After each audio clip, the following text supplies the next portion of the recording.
So I was just talking about area. Now I'm going to switch to talking about volume. And specifically, what is called a volume of revolution.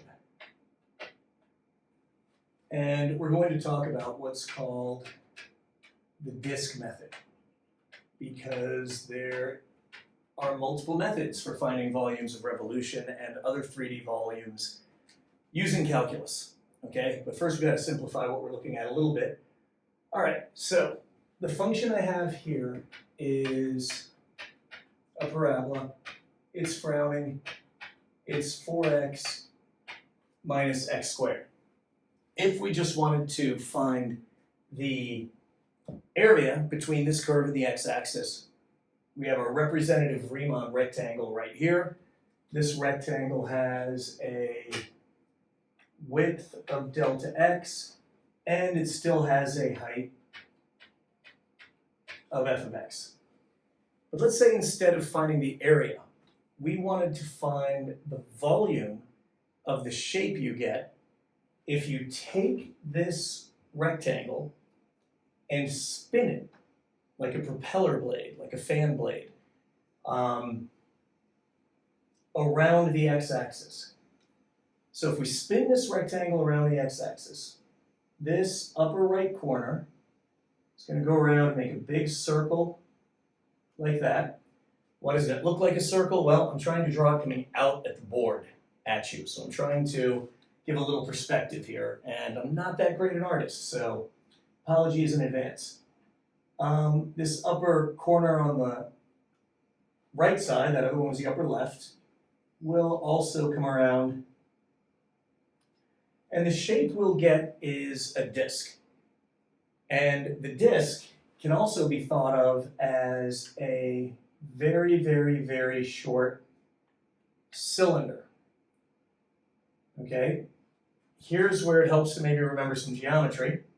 A cylinder is a circle on top, circle on the bottom. The circle has a radius, cylinder has a height, and the volume of a cylinder is the area of the top, area of one of the circles, multiplied times the height. So the volume of a cylinder is pi r squared h.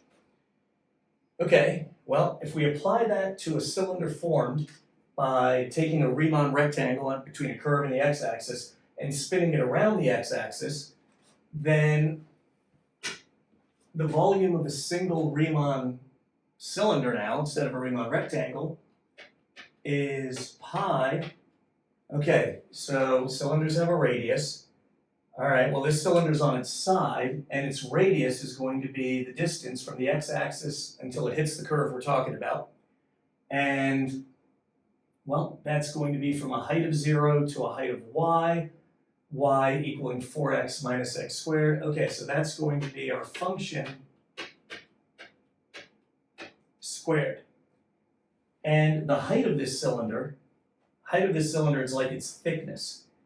The thickness of our Riemann rectangle was delta x, so we're spinning the Riemann rectangle around. Okay, so the thickness of the cylinder is also going to be delta x. So this is the volume of a single cylinder, single representative cylinder, okay,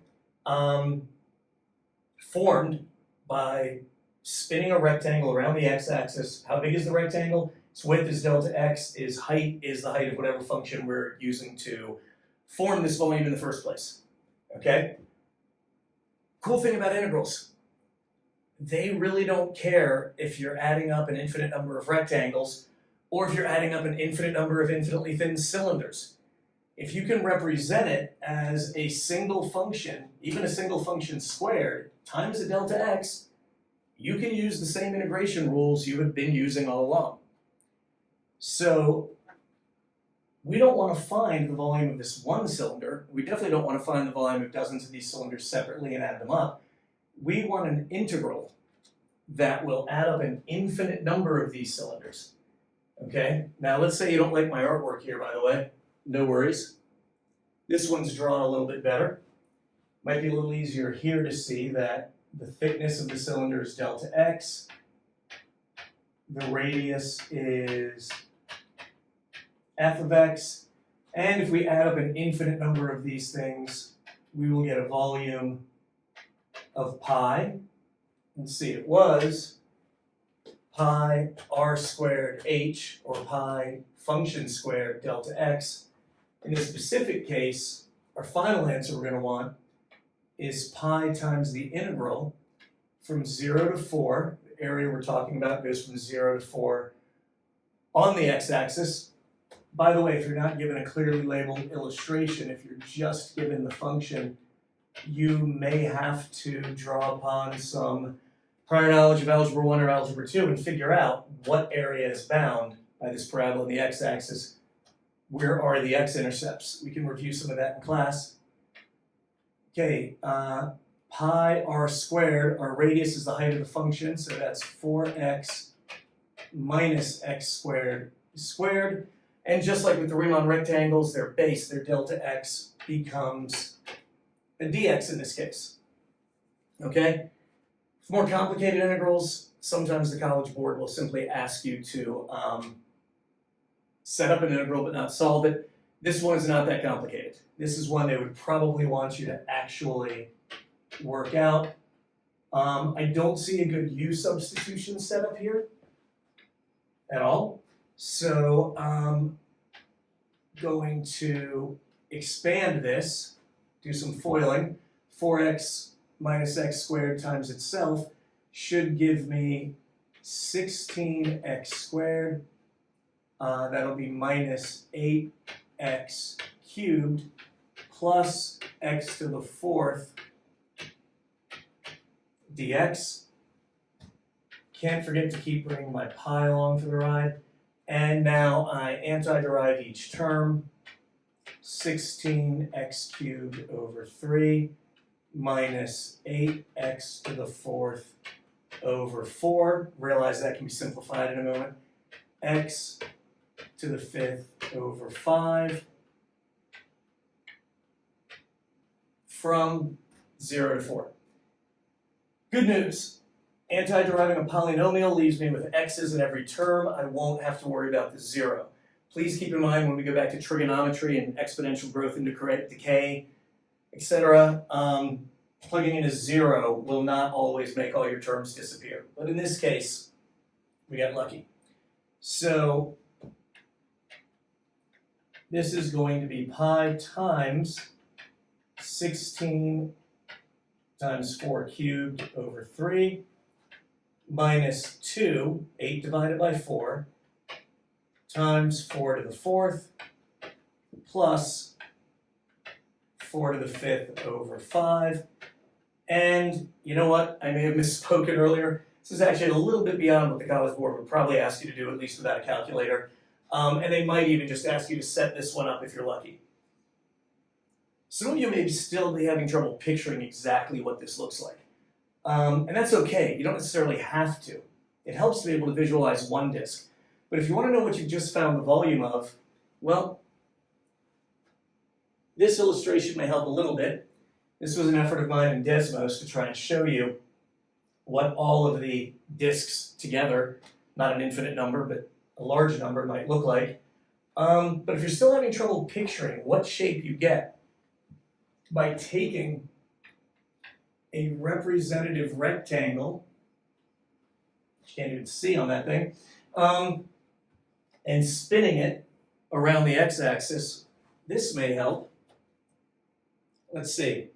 On the screen now, you should see the same parabola, 4x minus x squared. And what I'm going to do is I'm going to tell this other web-based graphing tool called GeoGebra to start putting in my representative cylinders. Again, not an infinite number of them, but still, you can see trying to get as many cylinders in there as I reasonably can. Now, this still doesn't help as much, right? Well, GeoGebra is a lot harder to use than Desmos, but it has one main advantage. It can actually do 3D graphing. So this should give you a better idea of what we've created, this kind of wheel, flying saucer kind of shape. Whatever it is, we just showed how to calculate the volume of it. I can zoom out, but oh, it disappeared. So if you want to get it from another angle, I can bring it back, and you can watch the cylinders form. Again, this just shows the shape, but it doesn't tell us the volume. For that, we have to go back and calculate this integral out. I left this picture in the notes in the hope it helps, and that is about it for volume using the disk method. Unfortunately, it's not the only method you have to learn, so there'll be another one of these videos in a moment.